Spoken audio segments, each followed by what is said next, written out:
Assalamualaikum warahmatullahi wabarakatuh. Innal hamdalillah nahmaduhu wa nasta'inuhu wa nastaghfiruh wa na'udzu billahi min shururi anfusina wa sayyiati a'malina. May yahdihillahu fala mudilla lahu wa may yudlil fala hadiya lahu.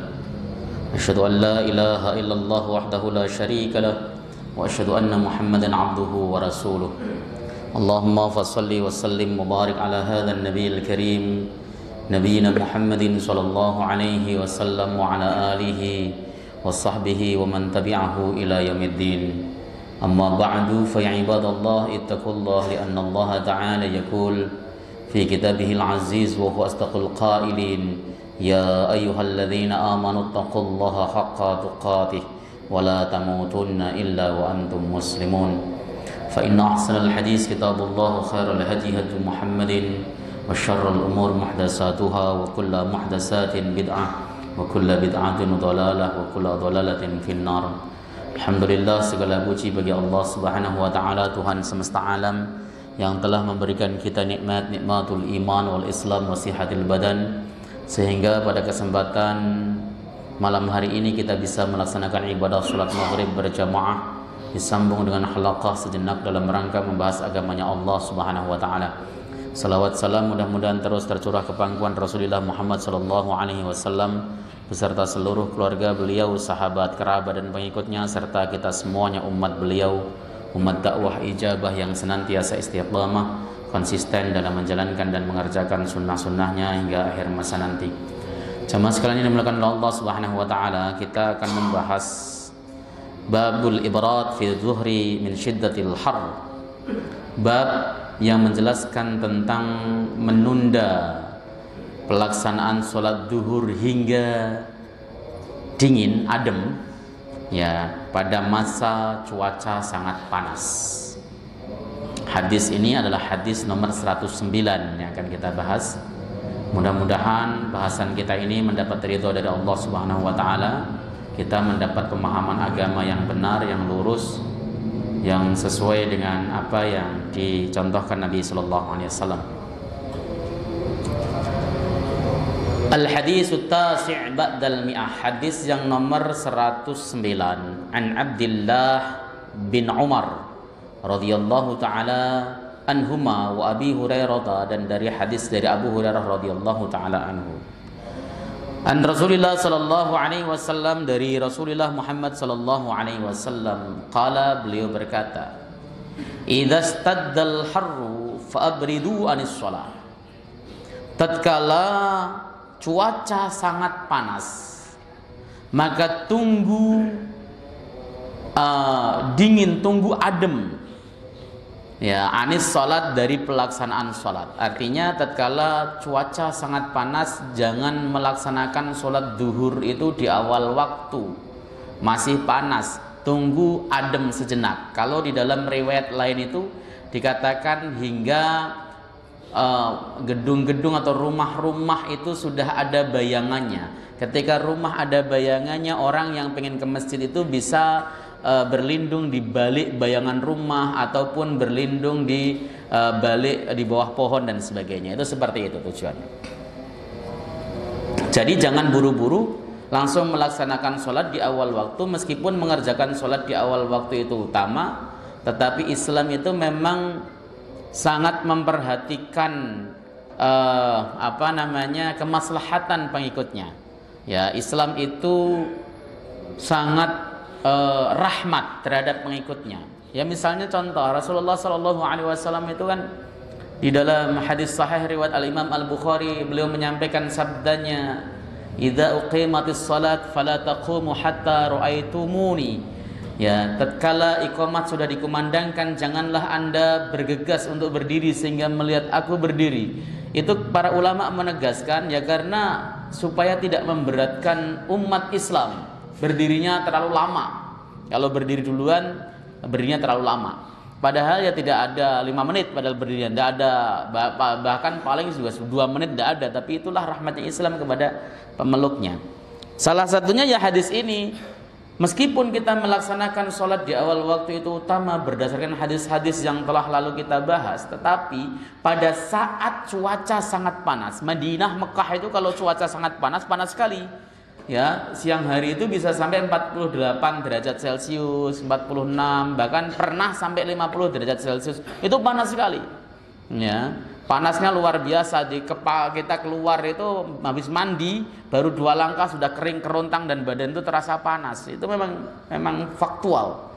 Nah, makanya dalam konteks ini, dalam konteks keadaan cuaca yang sangat panas, waktu zuhur sudah masuk waktunya, tidak usah buru-buru mengerjakan sholat di awal waktu, tapi akhirkan sejenak waktu sholat, tunda sejenak waktu sholat hingga adem. Fa inna siddatal harri min fayhi jahannama, karena sesungguhnya panasnya cuaca itu adalah dari itu apa ya, sumber gejolaknya jahanam, ya, seperti itu. Jadi kalau dalam keadaan panas luar biasa, jangan dipaksa ke masjid, sebab Nabi mengatakan bahwa panasnya cuaca itu ada dari gejolaknya neraka jahanam, bergolaknya neraka jahanam. Ya, seperti itu. Itu bukan litab'id, bukan artinya minnya itu bukan memiliki faedah tab'id, tetapi memiliki faedah ada lil jinsi. Ya, jenis panasnya, bukan memiliki faedah berarti neraka jahanam sama dengan pas cuaca di siang hari, tidak seperti itu, tapi jenisnya sama-sama panasnya seperti itu. Gharibul hadis, tadi sudah saya jelaskan, kata abridu artinya dakhala fi waqtil bardi, sampai masuk waktu adem, ya, tidak terlalu panas. Makna ijmal, ruhus salat wa lubbuha al-khusyu' wa ikhdarul qalbi fiha. Nyawanya salat, ruhnya salat, dan saripati atau inti daripada salat itu ya khusyuk dan hadirnya hati. Maka para ulama menegaskan, jika ada orang mengerjakan salat tidak khusyuk, itu seperti badan tanpa ruh. Ya, al-khusyu'u fis salati bimanzilatil badan bimanzilatir ruh fil badan. Khusyuk di dalam salat itu kedudukannya seperti ruh di dalam badan. Ada orang salat tidak khusyuk, maka seperti badan tanpa roh.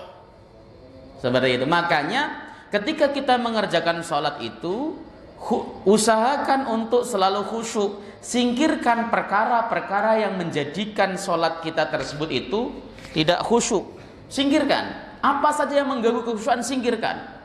Meskipun dalam perspektif fikih, khusyuk itu bukan menjadi rukun, bukan menjadi syarat di dalam sahnya sholat. Enggak. Ada orang sholat nggak khusyuk, sholatnya tetap sah.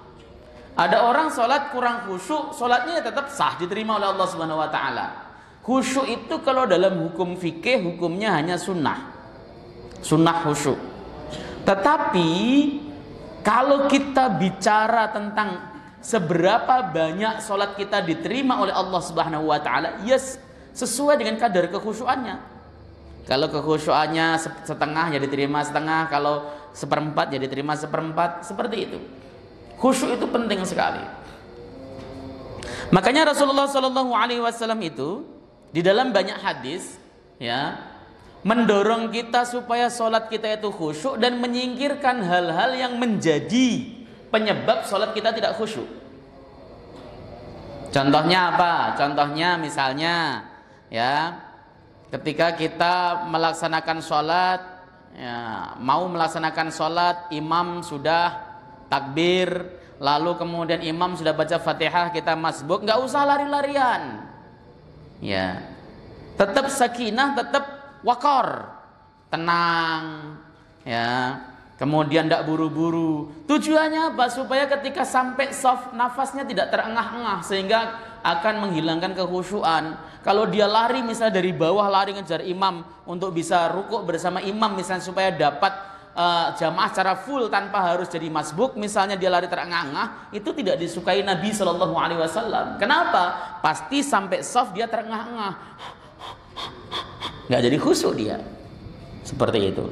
Contoh lagi, Nabi Shallallahu Alaihi Wasallam itu bersabda, tatkala telah dikumandangkan iqamah, sementara makan malam telah dihidangkan, maka dahulukan makan malam.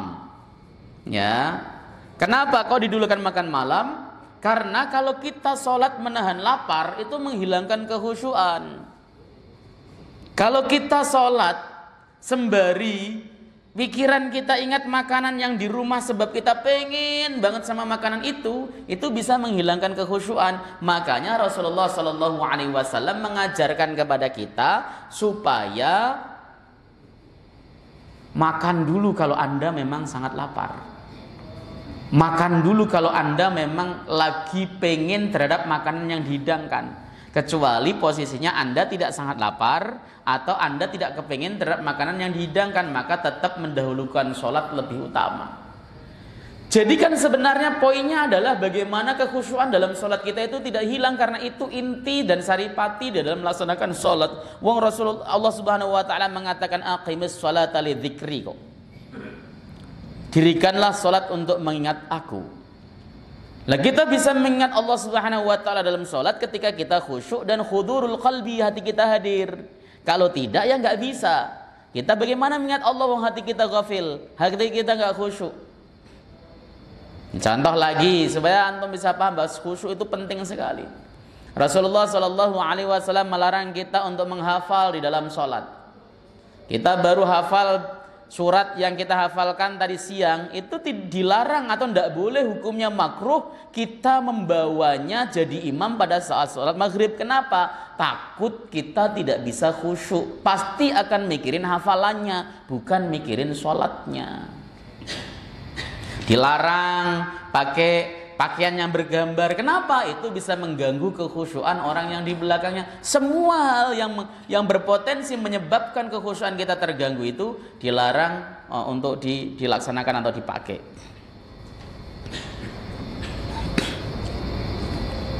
Walidha nudiba lil musalli ayyadkhula fiha wa qad faragha min a'mali sakhilati anha. Ya. Oleh sebab itu disunahkan bagi orang yang melaksanakan sholat untuk masuk di dalam sholat sementara dia telah selesai, batinnya telah kosong, hatinya tidak sibuk dari amaliyah-amaliyah yang bisa menyebabkan dia tidak khusyuk. Ya, banyak pikiran. Ada orang sibuk habis audit uang misalnya, habis audit uang, kemudian ada yang slip, nggak balance, lalu waktu sholat masuk, itu jangan langsung sholat. Pasti nggak khusyuk. Makanya di dalam kitab As-Salat ala Madzabil Arba'ah di halaman 216-an kalau saya nggak salah, di situ dikemukakan bahwa salah satu uzur berjamaah adalah pikiran yang sibuk dari segala urusan. Ya, bukan hanya masalah urusan dunia, urusan apa saja. Kita baru disurhatin anak kita tentang persoalan hidupnya, kita ruwet pikirannya. Jangan buru-buru melaksanakan sholat, tahan dulu, tenangkan hati kita dulu, sampai kemudian kita sudah tenang baru kita melaksanakan sholat, sehingga sholatnya bisa dalam keadaan khusyuk. Ya, sepenting itu khusyuk. Sehingga dalam keadaan pikiran carut marut, kita ntar dulu sholatnya, tunggu sampai Anda tenang. Sepenting itu khusyuk, sampai ketika cuaca panas sekalipun, ya, cuaca panas, meskipun sholat di awal waktu itu utama dan afdolul a'mal kata Nabi, tetap boleh diakhirkan demi meraih kekhusyuan. Ya, dan khusyuk itu perlu dilatih.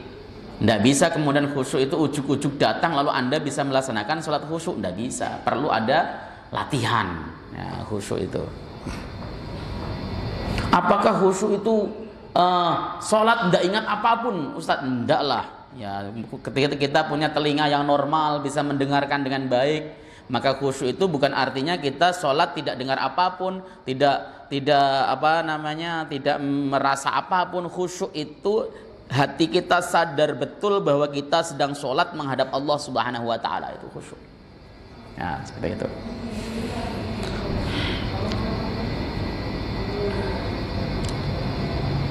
Kemudian wa amila al-wasaila al-muayyanata 'ala istihdari fiha. Dan sunnah bagi orang yang mau melaksanakan sholat, bagi si musolli untuk mengerjakan hal-hal khusus tertentu yang bisa memancing atau menimbulkan atau menghadirkan rasa khusyuk di dalam sholat. Ya, jadi hal yang bisa mendatangkan rasa khusyuk itu apa? Ya, contoh pikiran kita ditenangkan, lalu kemudian pas lagi jalan menuju masjid kita santai. Kalau kita memang pengen dapat khusyuk, ya jauh sebelum waktu sholat masuk kita sudah masuk ke masjid, kita sudah baca Quran, berzikir dan sebagainya. Itu lebih mudah untuk menggapai kekhusyukan dibanding dengan orang yang terlambat, buru-buru dan sebagainya. Apalagi menahan pipis dan menahan BAB, berat sekali untuk khusyuk, itu berat. Ya, jadi makmum munfarid berat, jadi jamaah juga berat untuk melaksanakan khusyuk jika menahan sesuatu dari belakang ataupun dari depan. Atau kita misalnya pengen ditinggal rombongan, bis mau jalan, itu nggak bisa khusyuk. Nah, makanya hal-hal semacam itu dihindari. Al-Ghazali, Imam Ghazali ketika menafsirkan di dalam Ihya-nya, ketika menafsirkan wala taqrabus shalah wa antum sukara, janganlah Anda dekati salat sementara Anda dalam keadaan mabuk. Ya, kata Imam Ghazali, di samping mabuk di dalam urusan-urusan minuman keras dan sebagainya, maksudnya mabuk di situ adalah pikiran kita sibuk ngurusin sesuatu. Jadi jangan Anda mendekati salat sementara Anda lagi mabuk dunia, mabuk duit, mabuk bisnis dan sebagainya. Pokoknya pikirannya dalam keadaan kusut, jangan sholat dulu. Tenangkan sampai kemudian tenang betul, baru laksanakanlah sholat. Itu kata Al-Imam Al-Ghazali.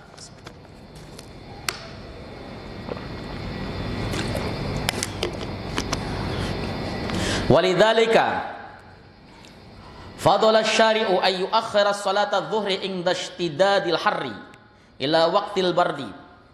Oleh sebab itu, asy-syari' Rasulullah sallallahu alaihi wasallam mengutamakan untuk mengakhirkan salat zuhur pada saat cuaca sangat panas hingga masuk waktu yang adem, enggak terlalu panas. Padahal bandingannya adalah kita mendapat keutamaan salat awal waktu. Ya. Kemudian yang kedua adalah Anda sholat di awal waktu tapi kurang khusyuk. Utama mana sholat di awal waktu dengan kurang khusyuk, dan sholat agak akhir, ya ditunda sholatnya nggak di awal waktu tapi khusyuk. Ternyata Nabi Shallallahu Alaihi Wasallam lebih memilih ya untuk menunda sholat dari waktu yang pertama namun bisa khusyuk. Ini ya kayak sering saya sampaikan, utama mana Ustadz sholat di awal waktu, jamaahnya tapi cuma 5 orang. Tapi kalau kita tunda setengah jam, jamaahnya bisa 100 orang misalnya. Utama mana? Ya utama yang ditunda setengah jam, jamaahnya 100 orang. Ya, dia mendapat keutamaan dengan kathratil jamaah. Ada cerita teman yang dari Amerika. Di sana itu pelaksanaan sholat subuh agak siangan, maksudnya mendekati waktu syuruk. Kenapa? Kalau dilaksanakan pas awal waktu dalam keadaan gelap, tidak ada jamaahnya. Paling imam sama muadzin doang, nggak ada jamaahnya. Tapi ketika dilaksanakan mendekati waktu syuruk, misalnya begitu, itu full jamaahnya. Kenapa? Karena orang sana sekalian lari pagi, sekalian jalan pagi, sekalian olahraga. Makanya kemudian pelaksanaan sholat jamaah di masjid sana itu dilaksanakan agak mendekati waktu syuruk, sesuai dengan madhab Abu Hanifah. Begitu. Ya. Jadi, loh kan tidak dapat keutamaan waktu, iya, tetapi dapat keutamaan banyaknya jamaah. Meninggalkan satu keutamaan untuk mendapatkan keutamaan yang lain. Begitu.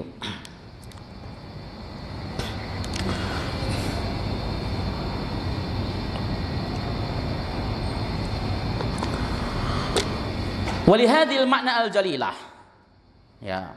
Syuri'a ta'khiru hadhihi sholati an awwali waqtiha wa shara hadzal hadits mukhassasan atau mukhassisan lil ahadisil waridati fi fadli awwalil waqti. Disyariatkan karena makna hadis yang agung ini, maka disyariatkan mengakhirkan sholat ini, sholat zuhur dari awal waktunya. Maka jadilah hadis ini mukhassis. Mukhassis itu pengkhusus. dari keumuman hadis-hadis yang datang yang menjelaskan tentang keutamaan sholat di awal waktu. Hadis yang datang tentang mengerjakan sholat di awal waktu itu banyak sekali, Pak. Ya, itu kemudian ditahsis untuk waktu atau cuaca yang sangat panas, seyogyanya ditunda dulu, jangan di awal waktu, tapi nunggu sampai agak ademan sedikit, ya. Karena kita tahu bahwa Madinah memang sangat panas sekali pada saat matahari di atas kepala itu, maka ditunda sehingga ada bayangan pohon, ada bayangan rumah dan sebagainya. Ketika orang datang dari rumah mereka masing-masing menuju masjid itu tidak terlalu tersiksa karena panasnya gitu. Tapi kalau zaman sekarang itu kayaknya hampir nggak ada yang ngelaksanain ya. Kalau saya di Madinah kemarin pas musim panas luar biasa ya sholat ya tetap di awal waktu begitu kan, di awal waktu. Ya mungkin karena gedung-gedungnya udah tinggi sehingga kita pas lagi jalan itu bisa di emper-emper tokonya, di emper-emper hotelnya dan sebagainya sampai masjid, itu mungkin itu alasannya. Tapi kalau zaman dulu kan nggak, zaman dulu itu Masjid Nabawi dengan rumah-rumah penduduk itu lumayan jauh gitu kan. Kalau kita tahu misalnya contoh Masjid Abu Bakar, Masjid Umar, Masjid Ali dan sebagainya yang di Nabawi gitu, itu kan sebenarnya bekas tempat tinggal mereka toh, bekas tempat tinggal sahabat-sahabat utama tersebut. Nah, mereka datang dari situ ke Masjid Nabawi bangunan yang aslinya yang dekat Raudhah misalnya seperti itu. Itu kan lumayan jauh, kalau panas juga ter bener itu. Ubun-ubun bisa nguap seperti itu. Ya. Ma yu'khadhu min hadzal hadis. Apa sih pelajaran yang bisa diambil dari hadis ini? Yang pertama, istihbabu ta'khirus sholati dzuhri fi sidil harri illa ay yabrudal waqt. Sunnah hukumnya mengakhirkan sholat zuhur pada saat musim panas sampai waktunya dingin atau adem, ya. Wa tankasirul hararah, dan panasnya sudah mulai pecah, sudah hilang. Nah, ini hadis khusus untuk panas. Tidak ada keterangan bagaimana kalau kemudian musim dingin. Padahal Madinah kalau musim dinginnya dingin banget. Kita tahu kalau Madinah itu lagi musim dingin, suhu pada malam hari itu bisa sampai 11 derajat, 10 derajat dan sebagainya. Itu memang dingin sekali. Tapi tidak ada keterangan dari Nabi Shallallahu Alaihi Wasallam bahwa kalau musim dingin itu boleh ditunda sampai agak angetan. Ya memang nggak pernah anget ya kalau kita melaksanakan sholat subuh atau sholat isya dan sebagainya. Dan itu bisa ditahan. Makanya oleh sebab itu tidak ada keterangan Rasulullah Shallallahu Alaihi Wasallam menunda atau mengakhirkan sholatnya selain untuk musim panas. Musim panas itu memang dahsyat rasanya, begitu. Annal hikmata fi dzalika huwa talabu rahatil musalli liyakuna ahdara liqalbihi wa ab'ada lahu 'anil qalq. Ya, hikmah di dalam hal itu adalah membuat nyaman bagi orang yang melaksanakan sholat, bagi musalli, enak. Supaya apa? Supaya hatinya itu lebih hadir ketika melaksanakan sholat, lebih hadir. Maka tadi dikatakan bahwa hudurul qalbi itu menjadi menjadi saripati daripada sholat. Hadirnya hati dan kekhusyuan itu begitu urgen sehingga hal yang menjadi keutamaan bisa diakhirkan. Awal waktu, sholat awal waktu yang begitu utama disebutkan berulang kali dalam hadis sebagai afdalul ibadati as-sholatu ala waqtiha, tetapi ternyata itu bisa digeser waktunya gara-gara cuaca sangat panas, begitu. Yang ketiga, innal hukma yadurru ma'a ilatih. Sesungguhnya hukum itu ya selalu berputar atau berporos pada ilat, pada alasannya. Hukum itu Pak selalu berputar atau berporos pada ilatnya, ada alasan yang mendasarinya. Wujudan au adaman, itu kaidahnya. Ya, tetap ada hukumnya tersebut atau hilang hukumnya tersebut, itu selalu ada alasannya. Contoh misalnya, dulu para ulama Indonesia itu mengharamkan laki-laki pakai pantalon, celana panjang, celana seperti yang saya pakai, yang antum pakai, itu diharamkan pada masa itu. Alasannya apa? Karena tasyabbuh bil kufar, tasyabbuh serupa dengan orang-orang kafir Belanda. Ya, alasan itu dipakai sekaligus sebagai saddud dzari'ah, untuk menutup hal-hal buruk, menumbuhkan jiwa nasionalisme dan tidak meniru adat kebiasaan Barat yang tidak sesuai dengan syariat Islam. Itu diharamkan para ulama, betul. Tapi ketika kemudian para ulama saleh memandang bahwa itu pakaian bukan khusus hanya untuk orang-orang kafir saja, bahkan orang-orang saleh pada masa itu juga sudah pada mulai make, maka alasan tasyabbuh bil kufar hilang. Jadi hukumnya tidak haram. Ini namanya al-hukmu yadurru ma'ilatin wujudan au adaman. Hukum itu selalu berputar atau berporos pada elat. Elatnya apa? Bisa dihukumi begini, alasannya apa? Kalau alasannya hilang, jadi hilang hukumnya. Seperti itu. Banyak sekali kok contohnya. Kecuali hal-hal yang sudah dinas secara oleh Allah Subhanahu wa taala ataupun oleh Rasulullah Muhammad sallallahu alaihi wasallam. Contoh daging babi. Daging babi haramnya itu enggak butuh elat. Ya. Bangke itu haramnya enggak butuh alasan. Elat itu alasan. Ya. Maka ada kaidah lainnya. La ijtihada fi mauridin nas. Tidak boleh ada ijtihad ketika nas sudah datang. Daging babi mau diolah jadi dendeng, kayak jadi empal, jadi rendang ataupun jadi apapun, itu hukumnya tetap haram sebab nas. Nggak pakai alasan apakah karena ada cacing pita, kayak cacing kremi, nggak pakai alasan. Haram ya haram sebab yang mengharamkan Allah langsung dalam Al-Qur'an. Begitu. Tetapi sesuatu yang haram bukan sebab nas, yang tidak ada nas secara spesifik, itu perlu elat, ada alasan. Ya, apa alasannya kok hal itu bisa diharamkan? Oh, karena begini alasannya. Lah kalau itunya hilang, ya jadi nggak haram. Nah, seperti itu. Ya, dan di dalam masalah ini banyak sekali. Contoh pada zaman dahulu itu banyak sekali ulama yang mengharamkan orang pakai speaker seperti ini. Ya, speaker. Ya, azan, sholat pakai speaker itu diharamkan pada zaman dulu, ada loh. Ya kenapa? Karena mereka menganggap bahwa speaker itu merupakan alat bagi orang-orang yang tidak baik. Nah, tetapi kenyataannya, faktanya orang banyak menggunakan speaker untuk kebaikan, maka alasan tersebut jadi hilang. Itu al-hukmu yadurru ma'ilatin wujudan au adaman. Apalagi ya banyak sekali contoh masalah ini, karena memang kalau tidak ada alasan, ya nggak ada hukum, kecuali tadi yang saya bilang bahwa ada nas dari Allah Subhanahu wa taala dalam Al-Qur'an ataupun dari Rasulullah Muhammad sallallahu alaihi wasallam dalam hadis. Itu tidak perlu alasan, tidak butuh alasan gitu. Ya contoh ini nih, kemarin yang rame kan bahas masalah BPJS boleh apa enggak toh kan. Akhirnya kemudian dibasul masail kan, MUI juga membahas dan sebagainya. Sebenarnya BPJS itu boleh, tapi ada satu hal yang menyebabkan dia masuk ke dalam transaksi haram, yaitu ada dendanya itu bagi yang terlambat. Nah, ketika dendanya dihilangkan bagaimana? Ya haramnya hilang, jadi halal seperti itu aslinya. Itu namanya al-hukmu yadurru ma'ilatin wujudan aw adaman. Ya gitu.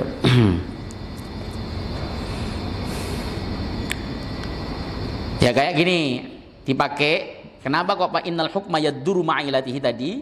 Ya, famata wujida al-har fi baladin wujidat fadilatu tahhir. Tatkala ditemukan musim panas dalam satu negara, maka ditemukan juga keutamaan mengakhirkan salat zuhur.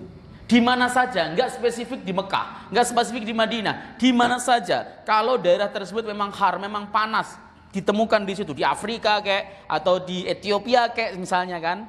Ya, tetapi kalau di negara tersebut memang ada musim panasnya yang luar biasa, maka ada keutamaan untuk mengakhirkan sholat. Kalau di Indonesia itu tidak termasuk negara yang har. Negara itu mu'tadil, negara Indonesia itu mu'tadil, sedengan, tropis. Ya, makanya di dalam pembahasan air yang musammas, Indonesia tidak masuk. Kenapa? Karena Indonesia itu tidak negara yang panas sekali. Enggak termasuk seperti Hijaz, Makkah, Madinah yang luar biasa panasnya.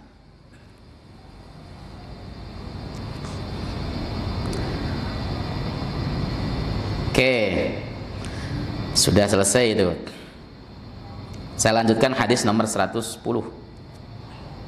An Anas bin Malik radhiyallahu taala anhu, qala beliau berkata, kunna nusalli ma'a Rasulillah sallallahu alaihi wasallam fi siddatil harri. Fa idza lam yastati ahaduna ayyumakkina jabhatahu fil ardi basata saubahu fasajada alaihi. Rawahul Bukhari. Kami biasa melaksanakan salat bersama Rasul di musim panas. Tatkala salah satu di antara kami tidak mampu meletakkan jidatnya di bumi saking panasnya, maka dia menggelar bajunya lalu sujud di atas bajunya tersebut. Hadis ini riwayat Imam Bukhari dan Muslim. Sepintas hadis ini kan bertentangan dengan hadis yang di atas. Di hadis yang di atas tadi, ketika syiddatul har, kondisi cuaca sangat panas, jangan sholat dulu, tunggu sampai adem. Di hadis di ini, Anas bin Malik mengatakan, kunna, pakai kana. Al-ibarat di kana itu memiliki faedah muwadobah. Sering, rutin. Kami biasa melaksanakan sholat bersama Nabi dalam cuaca yang sangat panas. Lah, bertentangan dong mu'taridah dengan perintah tadi dari Nabi Shallallahu Alaihi Wasallam. Zahir hadis begitu, tapi bagi ulama tidak bertentangan. Maka sering saya katakan, Anda yang bukan ulama itu jangan kemudian berani beristimbat langsung, ngambil dalil dari Quran dan hadis secara langsung. Quran dan hadis itu memang pedoman masadirul Islam yang pertama, sumber hukum Islam yang pertama. Kita kembali kepada Quran dan hadis itu betul, tapi yang boleh kembali kepada Quran dan hadis langsung itu ulama. Orang awam tidak bisa. Ya, makanya kalau misalnya di Indonesia itu ada namanya Majelis Ulama Indonesia, di Muhammadiyah ada namanya Majelis Tarjih, di NU namanya ada Lembaga Bahsul Masail, di Persis namanya Dewan Hizbah. Itu yang mereka yang kemudian mengambil dalil dari Al-Quran dan Sunnah. Warganya mah ikut mereka.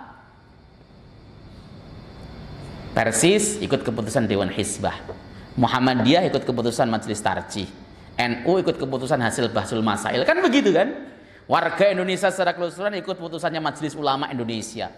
Orang Saudi ikut keputusan dari Lajnah Daimah lil Buhus al-Islamiyah. Orang Mesir ikut putusannya Darul Ifta al-Misriyah. Orang Jordan ikut keputusan Darul Ifta Jordan. Seperti itu. Kenapa? Karena mereka ulama yang memang bisa istimbat langsung dari Quran dan Sunnah. Kalau orang awam seperti kita itu tidak bisa. Jangan kemudian, wah saya itu nggak mau ikut ulama, saya ngambil dalil langsung dari Quran dan Sunnah. Saya hakul yakin Anda nggak bisa membaca Quran aja, nggak bisa kok, nggak bisa fasih, apalagi ngambil dalil Quran dari Quran dan Sunnah, nggak mungkin bisa. Dalil ini, slogan ini kembali kepada Quran dan Sunnah itu artinya adalah para ulamanya, para pakarnya yang istimbat. Orang-orang awamnya, warga biasanya ya ikut keputusan yang mereka ambil, gitu sebenarnya. Jangan kok kemudian warganya bebas. Ya, akhirnya kemudian orang pada istimbat masing-masing sesuai dengan kemampuannya, ya rusak agama ini. Begitu ya, seperti itu. Nah, hadis-hadis yang mu'taridah, yang kelihatannya paradoksal, itu banyak. Bukan hanya hadis ini saja, banyak. Ya, hadis-hadis yang kelihatan menurut kita ini paradoks. Ini terjadi ta'arud, mu'taridah, tabrakan satu sama lain. Terus bagaimana cara amalnya? Itu kerjaan ulama. Lah contoh ini hadis yang dianggap mu'taridah, dianggap sebagai tabrakan. Tadi di awal Nabi Shallallahu Alaihi Wasallam memerintahkan kalau cuaca sangat panas, sholatnya diakhirkan sampai adem. Ternyata di sini kata Anas bin Malik, kami biasa melaksanakan sholat dalam keadaan panas. Loh, maksudnya bagaimana? Gitu. Para ulama mengatakan tetap disunahkan untuk mengakhirkan sholat zuhur pada saat panas. Terus hadis yang kedua ini menjelaskan, datang mereka ke masjid itu sudah abrod, sudah dalam keadaan adem, cuacanya. Tapi bekas daripada panasnya yang menyengat tadi masih terasa di tanah. Dulu itu kan tanah. Jangan dipikirkan, wah saya sujud di batuan depan Ka'bah yang pakai keramik panas, adem Pak. Ya memang kalau keramiknya Ka'bah itu adem Pak. Ya. Sampean sujud di situ gulung-gulung juga nggak merasa panas, memang diatur adem. Dulu tidak, panas betul. Coba misalnya Rasulullah Shallallahu Alaihi Wasallam atau kita praktek sholat seperti itu. Pas dalam keadaan panas menyengat, kita tunggu sampai kira-kira jam 1. Jam 1 pulang, kita sholatnya di lapangan poli atau lapangan sinilah, ya, yang tanpa apa-apa langsung ke tanah. Kira-kira jam segitu itu tanahnya masih panas nggak? Panas banget, bahkan menurut penelitian puncak panas pada dalam siang hari itu justru jam 1 sampai jam 2, jam setengah 2 itu panas-panasnya. Karena apa tadi? Panas matahari masih menyengat dari atas, bumi itu memancarkan panasnya juga dari hasil penyimpanan panas yang tadi diserap dari matahari. Itu yang terjadi. Jadi betul Rasulullah sudah berangkatnya dan para sahabat itu berangkatnya atau melaksanakan sholat zuhurnya itu sudah agak ademan. Tapi tetap dampak dari panas tadi itu masih menyengat di lantai, di tanahnya, di masjidnya. Nah makanya kata Anas bin Malik, kalau kami nggak kuat meletakkan langsung begitu, aduh panas, ya. Karena kan kalau sujud harus nempel, kalau nggak nempel nggak sah sujudnya. Apapun alasannya apa, aduh panas, jadi inggring misalnya kan, hanya sekedar nempel dikit, nggak sah sujudnya. Sujud terus plek nempel betul. Kalau nggak nempel nggak sah sujudnya. Daripada dia nggak nempel, maka digelarlah baju mereka dan mereka sujud di atasnya.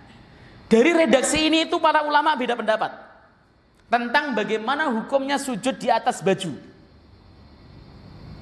Yang pertama, ulama sepakat kalau kita sholat di atas sajadah, di atas karpet, di atas gelaran apapun yang menghalangi antara tanah dengan jidat kita, itu boleh. Sepakat. Kalau itu munfasilah, terpisah, artinya terpisah dari badan si orang yang melaksanakan sholat. Ya, kita sholat nih, kita pakai sajadah, itu sepakat ulama boleh. Kecuali satu orang yang agak nyeleneh itu, orang Indonesia namanya Mahrus Ali. Dia mengatakan sholat di atas lantai, di atas ubin, di atas karpet, di atas sajadah itu tidak sah, harus di atas tanah kata dia. Itu pendapat yang syad. Jadi sah ya. Nah, bagaimana dengan baju yang muttasilah? Baju yang ikut gerak bersama orang yang sholat. Atributnya orang sholat itu sendiri. Misalnya contoh, Anda sholat pakai rida atau surban yang panjang. Lalu kemudian ketika sujud, Anda sujud di atas surban itu. Plek. Bagaimana hukumnya itu? Sementara pada saat kita berdiri, surban kita juga ketarik ikut berdiri. Bagaimana hukumnya itu? Madhab Syafi'i nggak sah sujud Anda. Karena ketempelan baju yang dia itu muttasil dengan orang yang melaksanakan sholat, ikut gerak. Dia ruku, dia ikut gerak, dia berdiri ikut gerak dan sebagainya. Ya, ketarik. Itu tidak boleh. Yang kedua, yang ketiga, pakai baju yang pakai rida atau surban yang panjang, yang ujungnya nggak bergerak dengan pergerakannya. Dia berdiri karena panjang ya, orangnya pendek, surbannya panjang ya sampai lantai. Maka ketika berdiri surbannya tetap masih di tempat sujud. Ketika rukuk masih tempat sujud. Ketika sujud di atas itu bagaimana? Sah hukumnya. Perspektif fikih Syafi'i dan fikih ulama lainnya. Kalau ikut bergerak tadi nggak sah. Terus bagaimana dengan hadis ini, saudara? Rasulullah jelas dalam hadis Sahih Muslim ya, dan Bukhari. Ya, Anas bin Malik ya, yang sholat bersama Nabi. Ada sahabat yang ketika nggak kuat sujud itu kemudian dia membentangkan bajunya lalu sujud di atas baju tersebut. Ini yang dipakai oleh madhab Ahmad bin Hambal, bahwa sujud di atas pakaian kita dalam keadaan darurat itu boleh. Dalam keadaan tidak darurat hukumnya makruh. Hadis ini dipakai. Jadi misalnya contoh Bapak ada surban ya yang gede, lalu kemudian sujud, nah surban tersebut nutup di depan wajah kita, antara wajah dan tempat sujud ketutupan surban. Kita sujud di atasnya. Perspektif madhab Syafi'i tidak sah, sujudnya batal, harus diulang lagi dengan cara menyingkirkan surbannya sehingga jidat kita ketemu dengan lantai atau ke karpetnya. Tapi kalau perspektif madhab Ahmad sah. Jangankan surban, madhab Syafi'i itu ada kertas sedikit nempel jidat kita, plek, nempel nih, nempel. Ketika kemudian sujud, kemudian kita bangkit duduk di antara sujud masih nempel, nggak kita buang, kita sujud lagi, dia masih nempel, itu nggak sah kok sujudnya. Syafi'i seperti itu. Terus bagaimana madhab Syafi'i itu memahami hadis ini? Di dalam syarah Bulughul Maram, ya. Itu dikatakan kata bas atau saubah itu mengandung ihtimal, mengandung kemungkinan. Jadi kata bas atau saubah itu mungkin itu opsi pertama, pakai lengan baju. Lengan bajunya kan lebar tuh. kemudian dibentangkan lalu beliau sujud di atas lengan baju. Itu kemungkinan pertama. Kemungkinan kedua, kata Bas atau Saubah itu beliau melepaskan bajunya digunakan untuk sajadah. Beliau lepaskan bajunya, kata Saubah itu bisa diartikan baju ataupun yang lainnya ya, dilepaskan digunakan untuk sajadah. Jadi lepas posisinya. Kalau itu sah. Dan Bapak tahu hadis yang ihtimal, hadis yang mengandung kemungkinan oh bisa mungkin begini, bisa mungkin begitu, itu tidak boleh dijadikan sebagai dasar hujjah. Dari Imam Syafi'i, madzhab Syafi'i menolak bahwa kalau kita sholat ada surban atau ada baju kita nempel lalu kemudian dianggap sah. Hadis ini ditolak dengan pemahaman bahwa hadis ini ihtimal, masih mengandung kemungkinan-kemungkinan. Karena Anas bin Malik mengatakan basyato saubah fasajada alaih, dia itu menggelar bajunya. Menggelar itu seperti apa? Apakah menggelarnya itu bajunya ini kemudian jembreng begitu, ataukah kemudian menggelar itu maksudnya adalah bajunya dilepas lalu digelar seperti itu?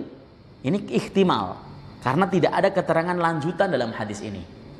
Maka dari sini kemudian diambil pemahaman dalam perspektif madhab Hambali bahwa jawazus sujudi ala ha'ilin min saubin aw ghairihi ingdal hajat ilahi min harrin wa burdin wa syaukin wa nahwi dzalik.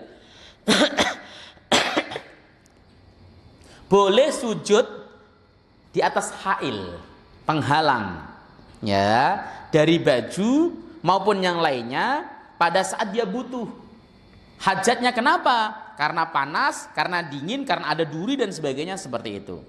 Ya, maka di sini kemudian ada keterangan tambahan wa ba'dul ulama fassala fi sujudi 'alal ha'il.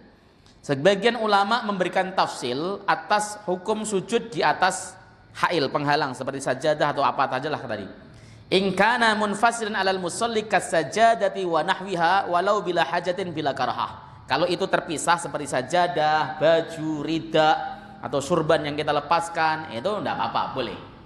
Itu tadi sepakat ulama. Wa in kana muttasilan bihi katorfi saubi. Kalau itu pakaian itu bersambung atau melekat pada badan musolli seperti ujung baju, ujung jubah, ujung surban, ujung amamah misalnya, itu bagaimana? Fayukroh. Kalau nggak ada hajat, versinya madhab Ahmad makruh, tetap bisa sholatnya ya, illa ma'hajatin, kecuali ada hajat, maka itu hukumnya boleh tanpa makruh. Itu madhab Ahmad. Makanya orang sholat nih sujud begini nih, plek begitu, pakai pecinya bundel begini, nempel begitu, nggak dibuka, perspektif madhab Ahmad ya sah ya. Kalau Syafi'i sah nggak? Nggak sah Pak. Bapak sholat nih, pecinya begini nih, sujud begini, nggak sah perspektif Syafi'i. Kalau dibuka sedikit begini, ini bisa nempel, masih sah, tapi makruh perspektif Syafi'i. Kenapa? Karena pemahaman terhadap hadis ini tadi berbeda. Madhab Ahmad menerima kata basato saubah ya baju yang melekat di badannya. Kata Syafi'i basato saubah itu artinya bisa dicopot bajunya. Kenapa? Karena redaksinya basato saubah fasajada alaih. Dari situ loh para ulama kok bisa padahal menurut saya yang bodoh ini kadang-kadang pas membaca hadisnya, loh hadisnya kan jelas, kenapa kok bisa begitu? Tapi begitu membaca uraiannya, oh iya ya argumentatif juga ternyata. Itu ulama. Kalau kita kan ubaru. Jadi kurang begitu menghayati dan memahami ibarat di dalam hadis. Ya, makanya perlu ketika membaca hadis itu perlu membaca secara hadis. Perlu membaca penjelasan-penjelasan hadis yang ditulis oleh para ulama yang memang mumpuni di dalam masalah ilmu hadis. Begitu. Saya rasa begitu apa yang dapat saya sampaikan. Besok kita akan membahas lagi hadis nomor 111 ya, tentang qadha salat yang terlepas atau yang faid yang tertinggal. Monggo. Berarti yang dua hadis yang tentang panas itu berarti di Indonesia nggak berlaku lah sekarang. Yang dalam kondisi sekarang itu karena kondisinya kan ya anggaplah sekarang ini panas ya. 2-3 hari ini panas, berarti nggak berlaku loh Ustaz. Kondisi seperti itu dan maksudnya kita juga sholat itu mungkin Bukan mungkin, hadis itu keluar pada saat Rasulullah memang pada saat zaman itu kan masjid itu masih dengan pelepah, kemudian dengan pasir gitu kan misalnya. Itu satu yang saya tanyakan. Yang kedua, yang tentang masalah sajadah, itu berarti saya cuma minta ketegasan dari Ustaz aja, gitu, masih agak bingung juga. Berarti kalau yang menempel dengan tubuh kita pada saat kita sholat seperti tadi apa namanya sorban itu, berarti kalau misalnya ini ada dua pendapat. Itu sah atau dan tidak sah menurut Syafi'i gitu ya. Nah kalau berarti sejadah diperbolehkan. Boleh. Jadi yang pertama, sebenarnya hadis itu tidak ada kok expirednya, nggak ada. Ya, hadis ini misalnya dalam Indonesia kondisi saat ini berlaku nggak? Ya enggak. Kalau saya jawabkan, Indonesia bukan termasuk negara yang panas, bukan. Tapi negara yang iklimnya mu'tadil. Indonesia itu panas 37 aja sudah merasa panas banget. Panas suhu 38 derajat Celcius sudah teng-tengan di Indonesia itu.